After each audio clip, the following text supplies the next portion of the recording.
Welcome to Starfleet Universe on Call. I am Paul Franz. I am going to be doing a demo today. We are live at Gamers of Winter here in the beautiful city of Harrisburg. Actually, it's kind of outside of Harrisburg, but that is what it is. So, what I'm going to be demoing for you today is going to be Starfleet Marines. I know it's a lot of people are going, "Who? What the heck is Starfleet Marines?" Or they looked at it and went, I just no." Well, I'll agree. This is not going to be the same thing as Advanced Squad Leader. Advanced Squad Leader has lots of rules, and to say the very least, the number of rules for Starfleet Marines are like itty bitty. I mean, I do mean this. It's like maybe 10 pages of rules, possibly even less. Um, so, it, relatively simpler game than Advanced Squad Leader. Obviously, it's a little different when it comes to the setting. The setting, of course, is the Starfleet universe, which so it's a sci-fi themed versus Advanced Squad Leader, which is mostly like World War II and infantry when it comes to that. I actually don't know outside of that. I'm not a Advanced Squad Leader person. Obviously, Advanced Squad, for those of you in the know, those who know a little bit more about the history of the game, um, Squad Leader came out around the same time Starfleet Battles came out. At least that's my understanding. I have not actually looked up on that, so forgive me if I got that wrong. Advanced Squad Leader might have been came before Starfleet Battles. But definitely, Starfleet Battles, when it first was created back in the olden days, when it was like this little pamphlet like this big, um, that was a much simpler game than it is today. Well, of course, today it has a lot more. I think it's not as complicated. It's just richer in my mind. It has more details. Obviously, Starfleet Battles is one of those things. It's for those engineers of you who really like the details. They like the deets, they like the little deets. As the Federation Commander, I think is a little easier in that case. And that's I'm going to be doing actually in 2 days. My schedule has changed a bit, so instead of doing another stream tomorrow on Sunday, I'm going to do a stream on Monday.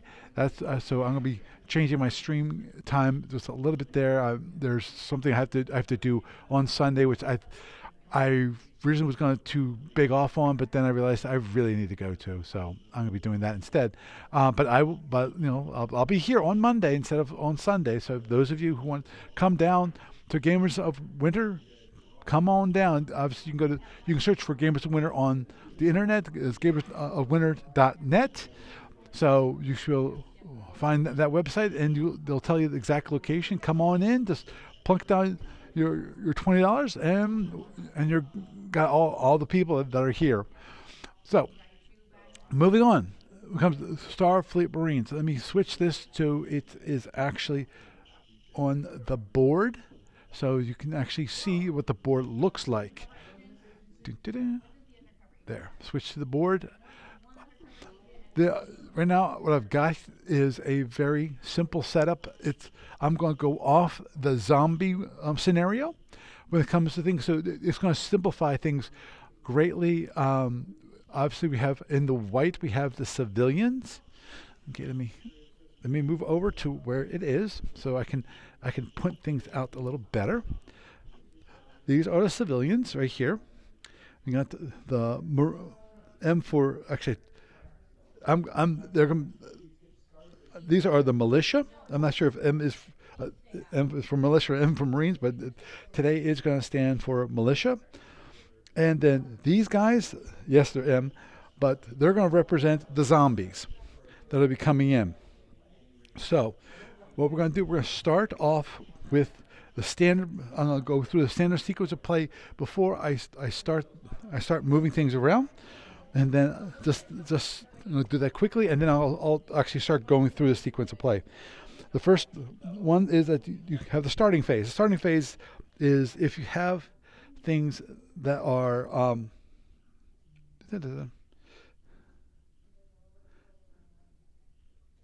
if you have things that are upside down, usually what that indicates that there has been either stunned by their opponent or they have actually fired for on the previous turn. Obviously, you have to keep track of which is which. Um, Actually, I don't think it really matters because you're only stunned for one turn. And so those don't move. Though, actually, you have to know which ones are stunned, which ones are fired, because stunned, they actually can move. Fired, they actually they can't move at all, because of in Starfleet Marines, you either can fire or you can move. You can't do both. You have to choose one.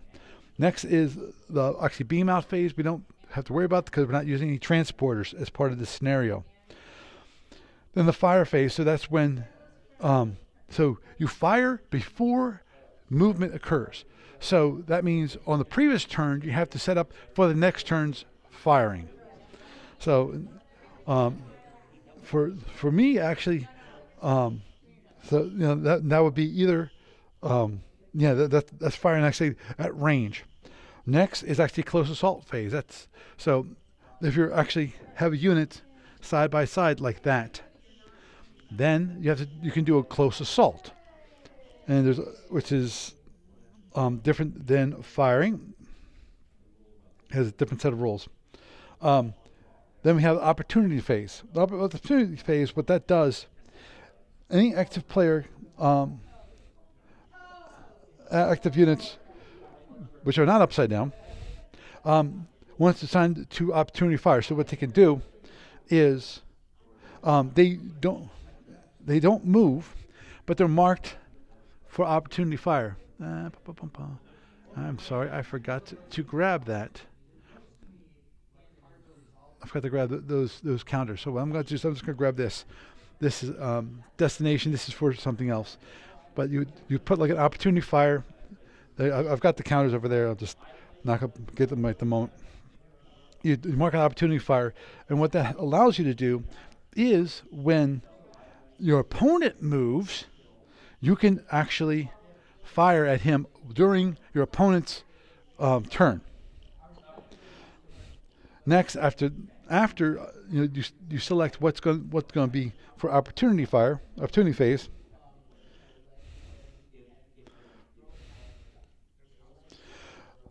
This is going to be the movement phase. So now in the movement phase, that's when you move. Now,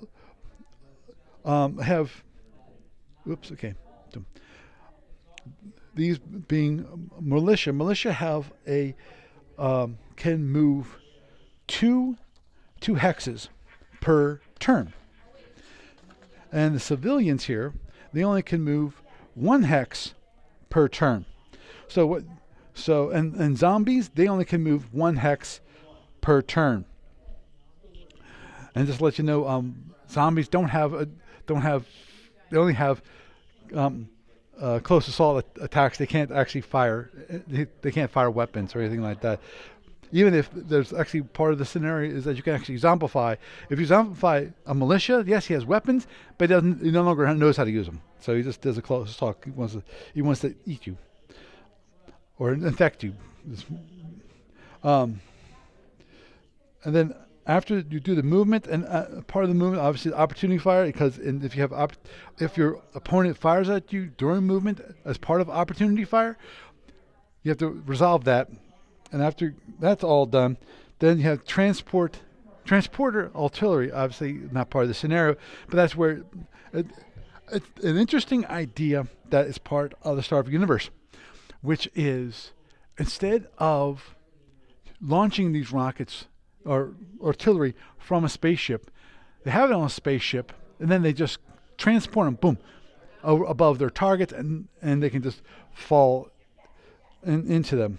It's a very powerful weapon. And then there's a recovery phase, and this is turn all the ones that are upside down, the ones that were stunned, the ones that were had fired, via opportunity fire. Those then will get turned upside right at that point.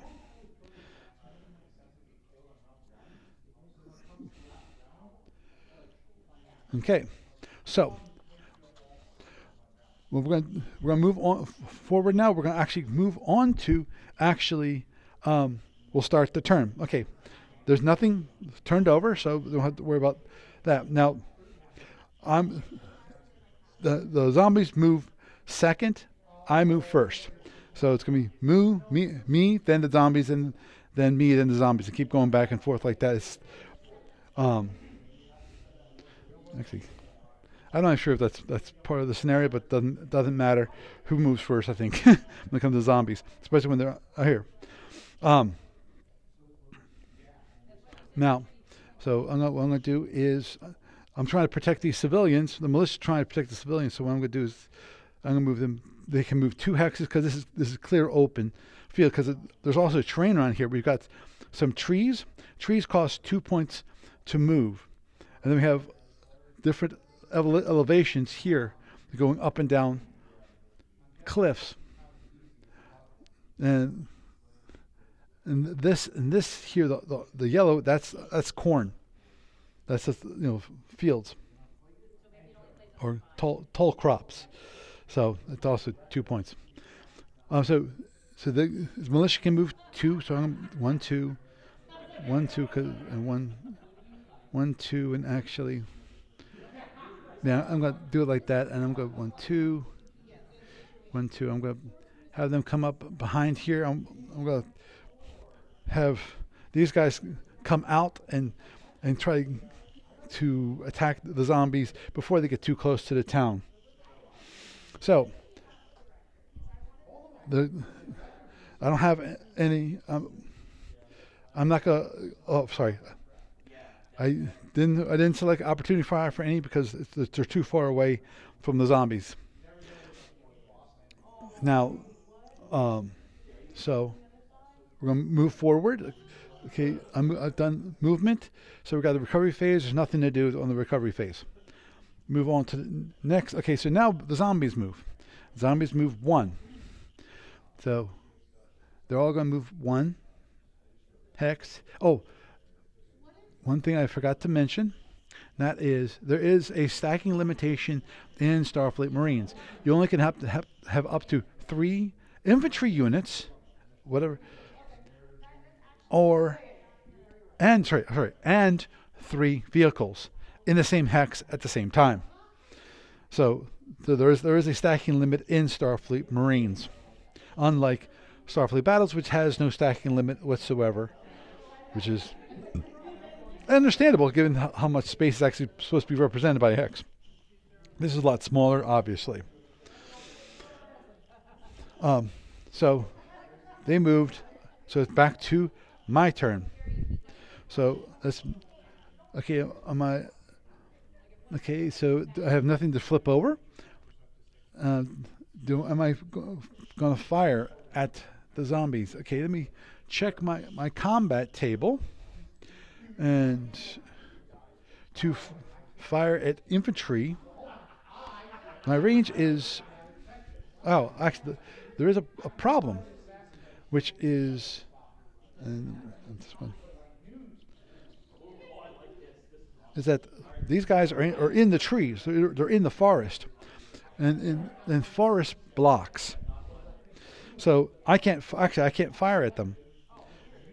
That's another. And also, the range is 3/4 for the range.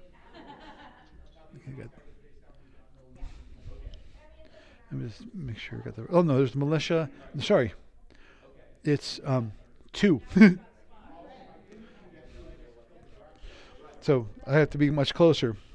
But also, the forest. If the zombies don't come towards the town and they stay back in the forest is a blocking terrain. So that in that case, when it has a blocking terrain, you can't fire at it. You have to be able to sight the target.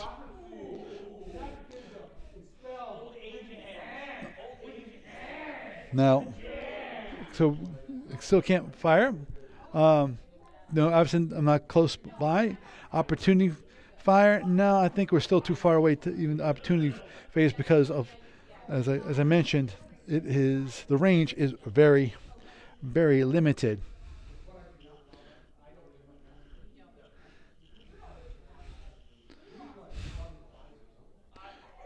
So that means I'm just going to move. So I'm going 1, 2. Actually, I'm going to do 1. 1, and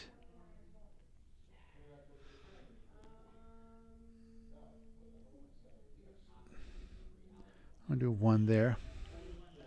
And I think actually I probably should move him back there. Give good coverage. Okay.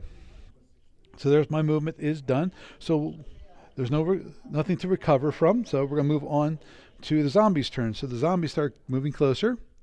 1 hex per. They move him there, move him there. Okay. Now, the zombies have no opportunity, no close assault phase. They can't do anything, and obviously they can't fire. So they're, I said they're pretty dumb. So move on to my turn. My turn. Now that will be the question because of probably the best thing for me to do is actually okay. These are already set where I want them to be set. Actually, maybe I'm going to move them a little bit over because there's larger zombie units over here, quantity of zombie units over here. So with that, okay, so those are moved. These guys are moving. They're all within range of 2. So with that, they're not going to move because they're within 2 hexes of the zombies, which means they can attack. So the big thing when it comes to attacks are different modifier rolls. And I ask, is the target? If the target is infantry and is covering terrain, actually none of them are covering terrain. Then you have a modifier. Improved battle positions, no. Vertical battle, nope. There's no elevation difference. And attack of range 1, subtract 1. This is not added. You only can fire or you can do a close assault. You can't do both. Just a reminder. So, with that, what we're going to do is this guy's going to attack him. This guy's going to attack him. Wait a minute. Yeah. This guy's going to attack. Actually, him attack him. Him attack him, and him attack him.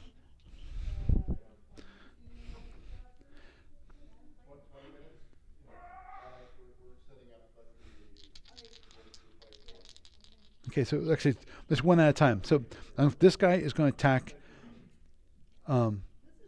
him. Okay. So I look at the chart. Here's the chart. Here's a militia. And we're attacking infantry. So it's 1 to 4 to kill, 5 to 8 to stun, and 9+ to miss. So, okay, we roll a 12, and that's a complete miss. So he misses him. So he's now going to fire on him. 4 is a kill. So that guy is dead. And then this guy is going to fire on him. That's a 9.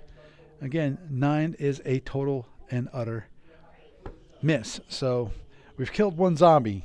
Yay! Now, okay, there's no recover phase. So go on to the next turn for the zombies. The zombies start coming in. So he moves. He moves, and he moves. So they're coming in. So now they're in Starfleet Marines. There is no contact rule. I know there's in some infantry based, unit based. If you have contact with a union, you have to completely engage with the combat, and then you're stuck in that until someone either dies. Basically, there is no rule in Starfleet Marines like that. So, okay, so unfortunately the zombies, they move this turn, so they can't do a close assault. But next turn, their next turn, they get to attack. So it's now my turn. Again, I don't have anything to flip over. So I have one or two possibilities here. I can either fire at range 1, which I get some wonderful and beautiful modifiers, or actually at least one, or I can do a close assault. What I think I'm going to do is this guy I'm going to fire at. So this guy's going to attack him. Okay. And he misses. So now we're going to, oops, yeah, that's a fire phase. Any more fire phase? That's the one thing I got to look at. No, I don't see anything that I want to do.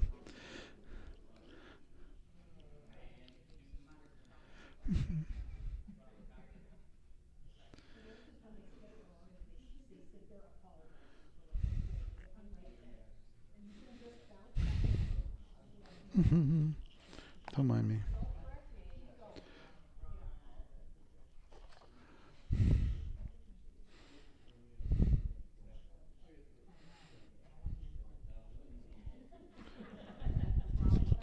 Right, so oh yeah, close assault. Okay, so nope.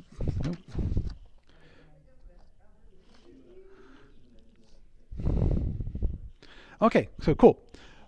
I was just checking on the modifier because there's a lot of modifiers and not organized. I should have rewritten them up so to make it easier to find. But okay, so this guy's going to do a close assault on him. That gives me same as firing, except for I got because I'm militia and not a Marines. I only subtract 1 from the die roll. So let's see. I got a 3, so he's dead. Yahoo! Another zombie dead. This guy's going to do a close assault on him. Again, that's 9. No, so it is a stun because it's 9 minus 1 is an 8, and 5 through 8 is a stun. So he's stunned, which means he can't move next turn. And that's right there. This guy is going to do a close assault on him. 7, so that's going to be a 6. So again, that's between 5 and 8. So he's also stunned. Woohoo! Which is good because the great thing about him being stunned, also he can't move. He also, because he's stunned, he can't attack. Which is a good thing. Okay, so there's nothing when it comes to recovery phase. There's nothing for me to do because I don't have any upside down counters. He does. Okay, so we'll go on to the zombie's turn. Okay, the zombie can. There's nothing in range 1, so he can't do a close assault. And so he's going to do a movement. So he's going to move 1 closer. These guys can't move because they're stunned, and they can't attack either because of they're stunned. So their movement. So we're going to do the recovery phase for the zombies. The zombies now are unstunned. So now I have my Marines available. Okay, so go on to my turn. Okay, I have nothing to recover from. And there's nothing for starting phase. Now, when it comes to the fire phase, I will definitely I will probably do the same thing I did the last time, which is I'm gonna have some firing and some close assault attacks. Close assault is going firing. He's gonna fire at him. So that's going to be a regular die roll.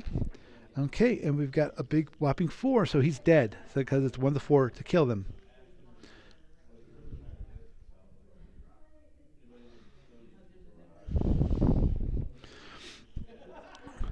Him being at range 2. I think that's correct. That's correct.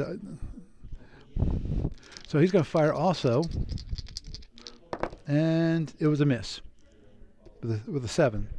Okay, now we're going to have close assault from this guy, and this is going to attack him first. And he completely missed. It's a 12, which is an 11 with a close assault. And this guy's going to close assault him, and that's going to be a 9 because it's 10 minus 1 is a 9.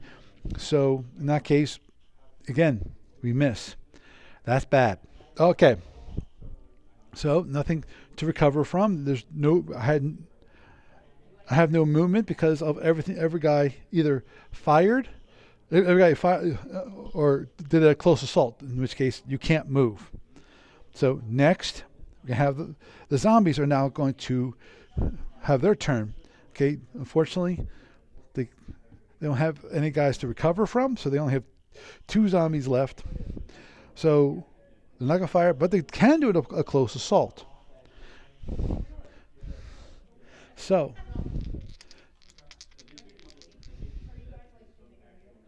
I'm going to assume that I'm assuming they're militia because of, unfortunately, I looked at the scenario. It doesn't describe what is their attack, and I don't see it on the combat sheet. I don't see zombies listed. So, and civilians can't attack. So I'm going to assume it's basically militia. So in that case, it has the same as mine. So he is going to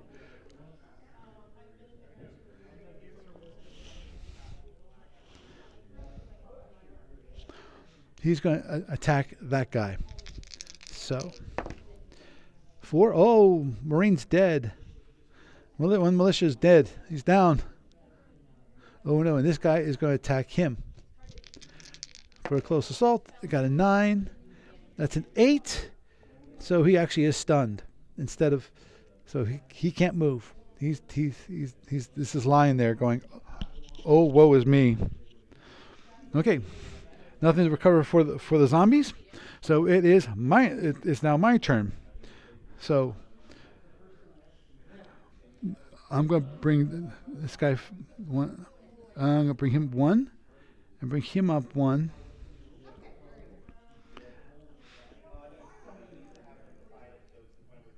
And I think I'm going to leave this guy at range so that he can fire this turn, hopefully to help that guy survive.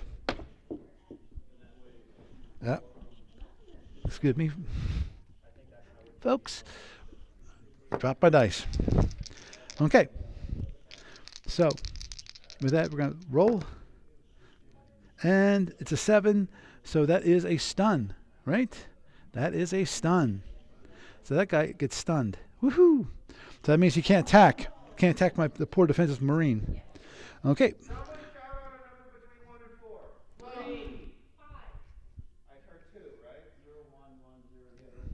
Okay. So he recovers.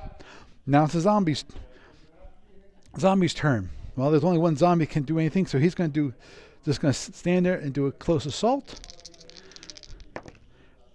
10, so that's a 9, so it's a miss. Okay, my turn. I know this is, to say the very least, a kind of boring of going through it. I'm going to do this one more turn, then I'm going to, okay. So with that, he missed, okay, and he recovers.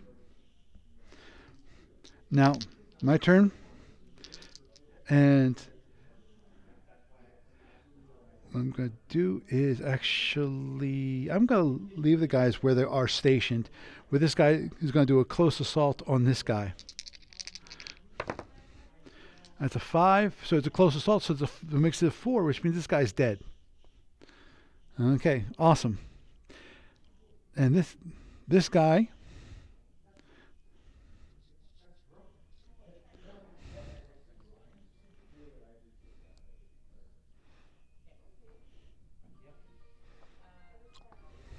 okay, so this guy is going to attack him at range. That's a 6, so he is stunned.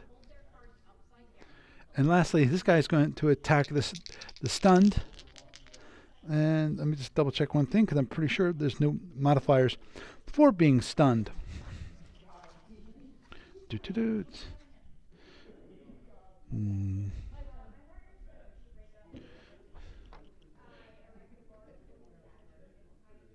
Ooh. Oh, that's what that is. Okay. There's actually on the chart. There's a 2/4.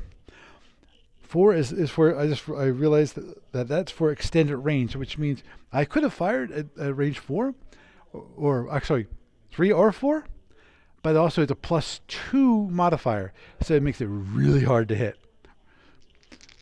But yeah, that could have been an advantage. Okay, so he's going to fire. That's an 8 again. He's already stunned, so he can't. I'm pretty sure. Let me just double check on that. I'm pretty sure that if it's stunned.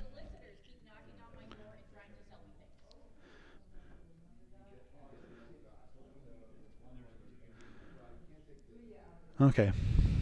They're not civilian units, so they don't retreat. Because if you stun something twice, it's only if it's a civilian unit does it actually back up. Okay, so it's now the zombie's turn. Well, unfortunately, the zombie has nothing else but the one zombie. So it's just going to flip that over at the recovery phase. So now we've got all the Marines. So what I'm going to do is actually I'm going to bring him up 1, 2, and I'm going to keep those at range. So I'm going to do a close assault. Fire range, fire here. That's going to be 6, which is going to be stunned. Yeah, he's dead. This one's going to fire. Again, that's a miss. And then the close assault. 9, that's also stunned again, so he does nothing. Okay. I think we'll it's obvious that the outcome is that the zombies are dead. So, obviously, certain things. So it's pretty.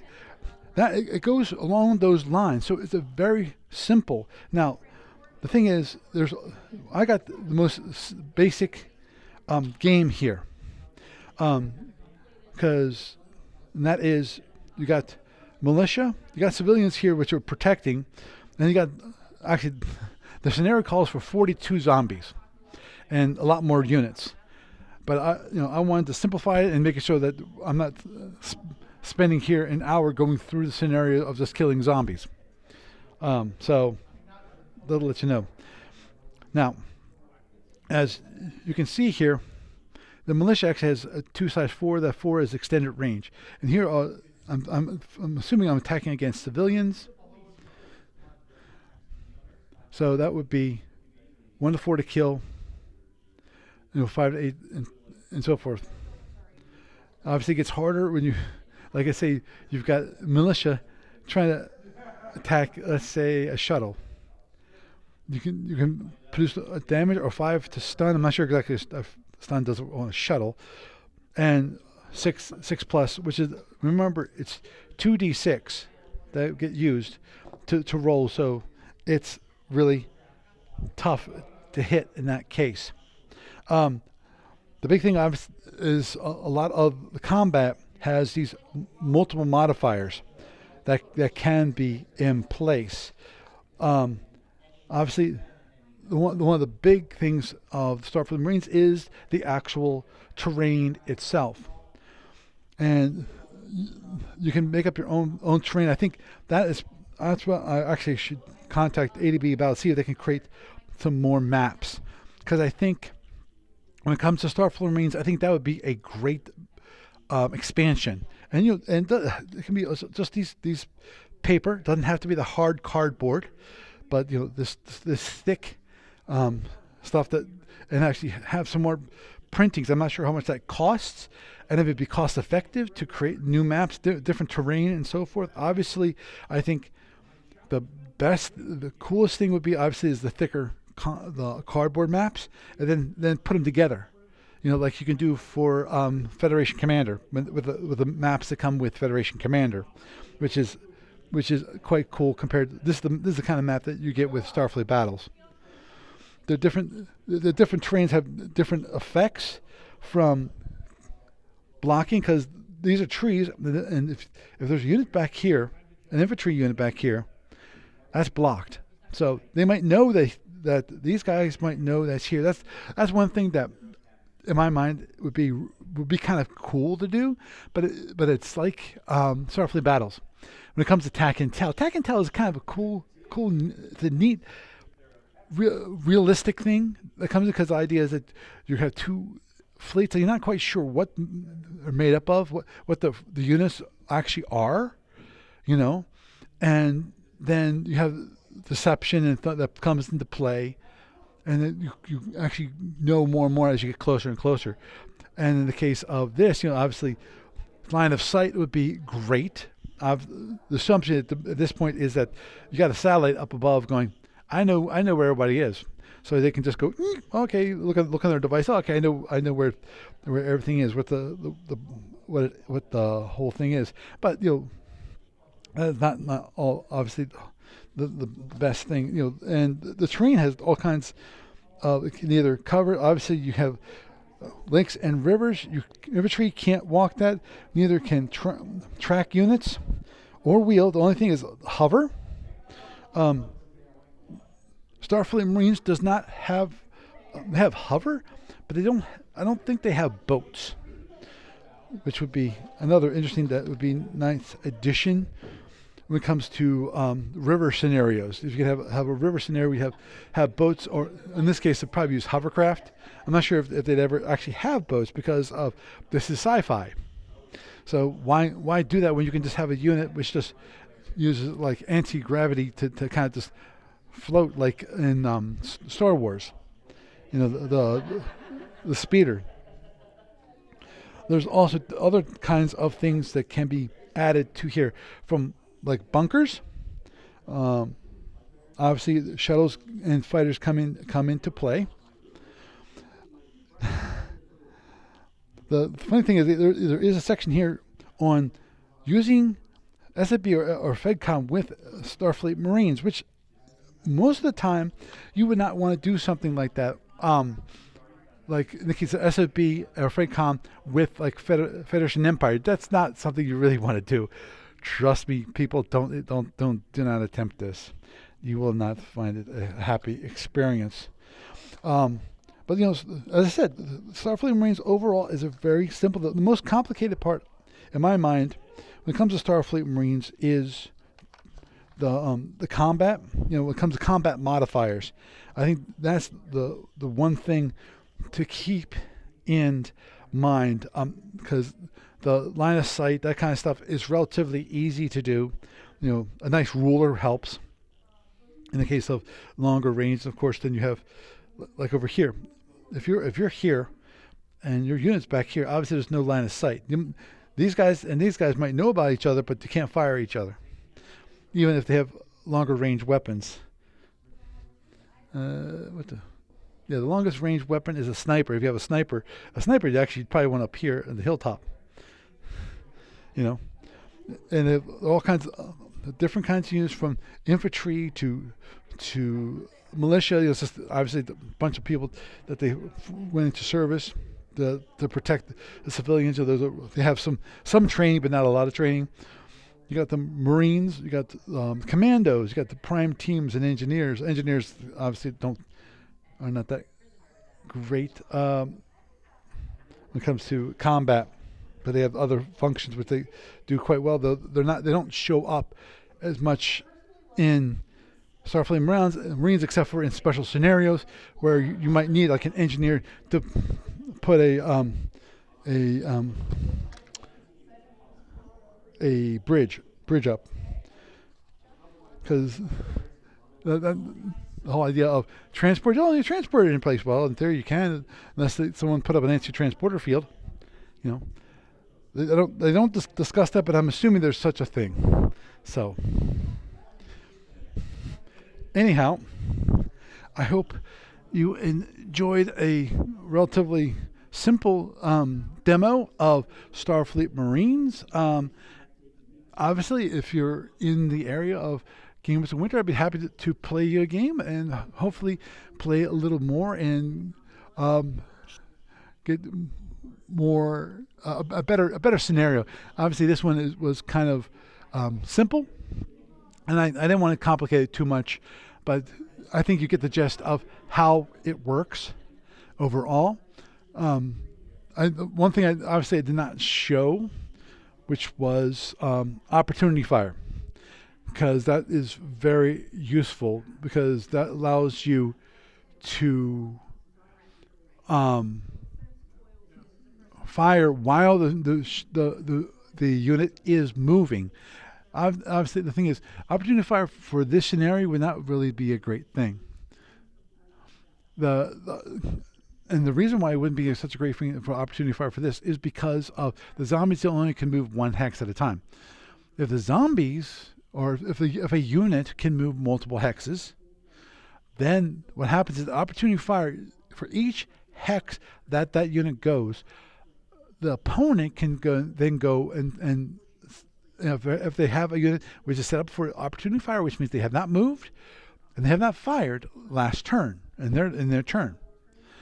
To their opponent, they move and they could, like, let's say that they're going to be going past the this militia at range 2, and they'll go. The person goes from like range 3 to range 2. And they go boom. Okay, opportunity fire. At that point, that has to be resolved before he can continue his movement.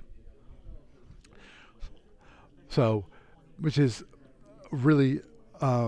If you play FNE, it's kind of like FNE in that category where you actually are able to do, or you can respond to other players' movement. I think it's called reactionary movement. It's not actually combat; it's reactionary movement. And so the idea is that you can actually react immediately to something that your opponent is doing. You don't have to wait for your turn. So, with that, I am Paul Franz, and I bid you a good day.